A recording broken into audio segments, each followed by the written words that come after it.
sugar rush after lunch here or coffee?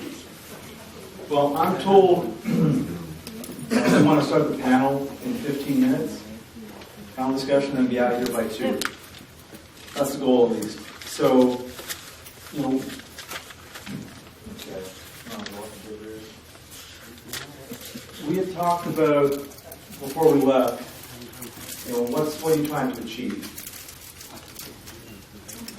In 10 minutes, 15 minutes, we're not going to be able to go through everybody. But, you know, I think Ainsley has some interesting points. I guess Donovan from Piper, is he still here? Is he coming back? Because I want to hear from them.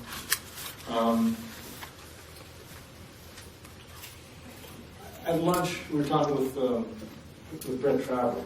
I think one of the questions that comes up, should come up more often, is the 700-pound gorilla in the room is how do we pay for this?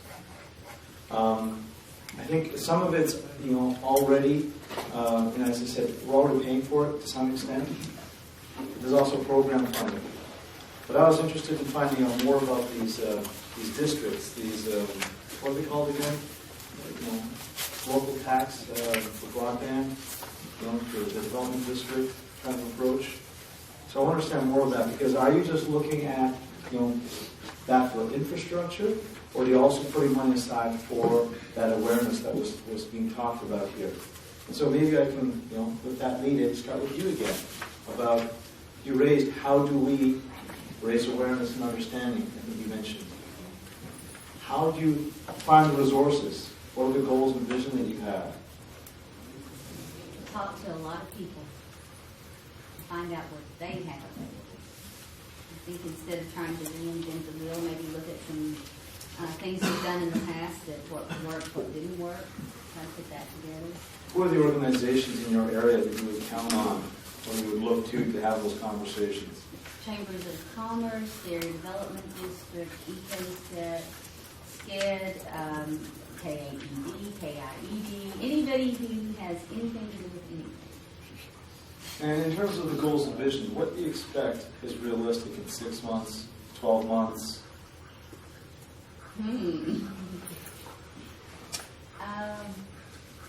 At least to have a plan in place, maybe, an idea, a starting point, a connection, a networking of people. The challenges that you're going to face in that process. If those people who you talk to might not be there, then you go back to talk to them again. You know, that people kind of, or they might be on to a new project. Right. Economy changes, political changes, administrative changes, people like that. What about the success factors? You know, what's working? What can you rely on to help drive this process? It has to be that you have to have that connectivity, and it's inevitable. And the sooner it happens to your area, the better. That's a nice way to finish that up. I'll leave off. Go to you folks. One of our key things that we want to work on, as we were saying before, making it affordable and people understanding it, that we realize that local media in our part of the world rarely covers. Well, we actually held up Kiteful as an example of a newspaper that does talk about their progressive approach to economic development. That's not part of the conversation in local media in Hazard. We're great at talking about the Lady Commodores and giving all the stats for the 2 women who are scoring like 38 points a game. You can get all that data, but you can't really find much of a sort of broader conversation than in the same way Mark yesterday was talking about the woman who came up to him in the grocery store and talked about how he had made a difference in the life of her family. We're not bringing economic development down to that level.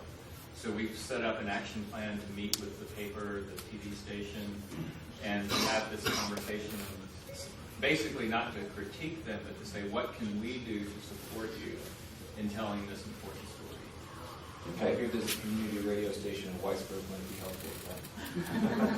So in terms of goals and vision, what do you expect, or you hope to get accomplished in 6 months, 12 months? Well, we didn't set the timetable in quite that way, but we, like I said, we had sort of a two-faceted question, which was how do we make it affordable and people understand it. So, can everyone hear what he's saying? Please.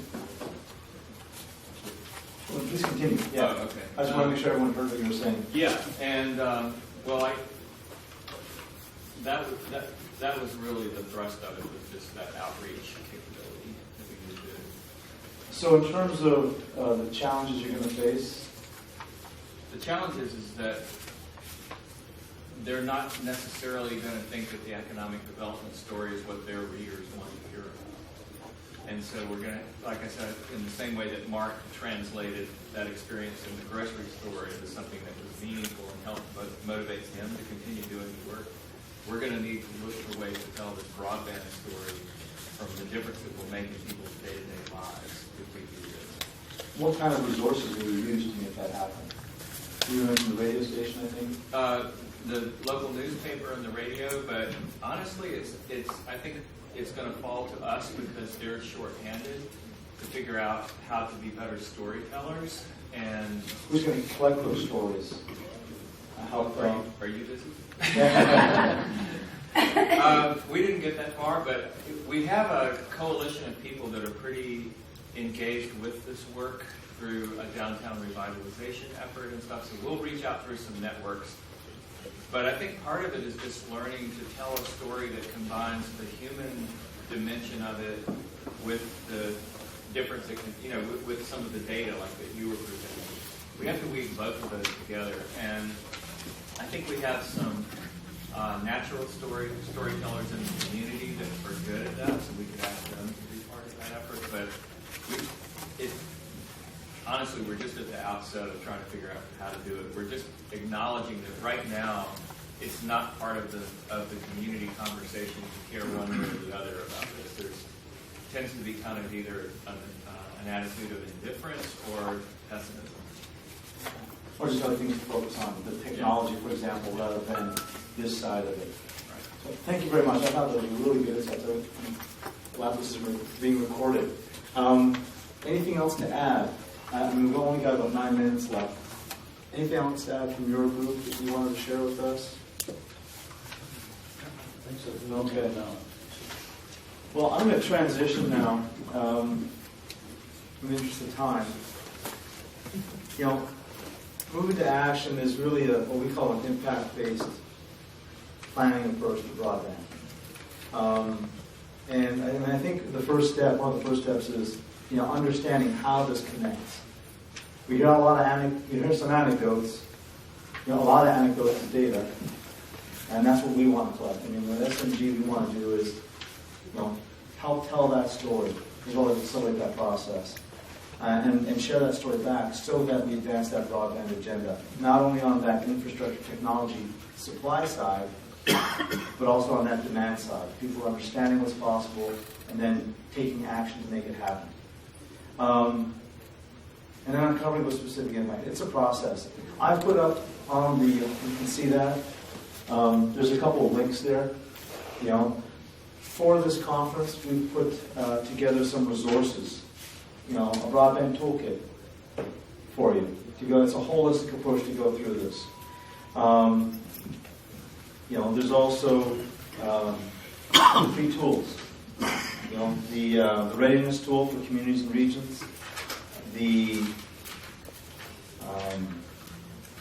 economic impact estimate. It's also a free tool. You saw some of those estimates in my presentation yesterday. Make that available. And there's also a demand aggregation tool with one of our partners that is also going to be free. And so you can get people to sign up, Google Fiber-optic approach. Well, you can do that in your counties. And we think those are really important to help you through that process. There's also obviously the toolkit that was developed for ARC, which is complementary to what we did. That was released a few months ago, so there's a link for that. As well as there's the blueprint which you had in hard copies before you. But I think those are some important resources. You need to own this, so you can't get the consultants to come and do this for you. They can help you with specific aspects of this, but you need to own this. Our approach at SMG is to here's where you want to go, here's the tools to get there, and build local capacity to do that. And I think the ARC toolkit is right along with that. So there's a couple of things in terms of the process. As I said, it's holistic between, when you plan for those projects. Our toolkit goes through that, the ARC toolkit goes through that. The readiness assessment is really about, some key criteria that we studied. This was a big project that we did a few years ago. We just updated this. It's not about doing things right, because every community is different. It's doing the right types of things. And there's criteria that we've learned from projects across North America: private, public, and PPP, public-private partnerships. You need the leadership. I think a lot of us know that. What's the vision plan? The organization stability, the awareness, the ability to implement, and that marker. Sometimes we're good on some things and less strong on others. The readiness tool gets into that, but also you can get your committee, your board, your council members. Are they all on the same page? That's a key thing to understand. Because if they're not, we're talking past each other. And then some guides and templates. I think there's some useful tools out there to help you through that process. And again, as we've been talking about, this is a process. We all know economic development is a local thing, but by working together using these tools, I think we can accelerate that. And one of the last things I want to show is what we do to help through that is personalize that value. We raise awareness to businesses. How else do you do that? By showing them, for us, you have to show them the ROI. How does this application help your revenues or your cost savings? Unless you can tune into that channel, you're just talking. It's just more stuff.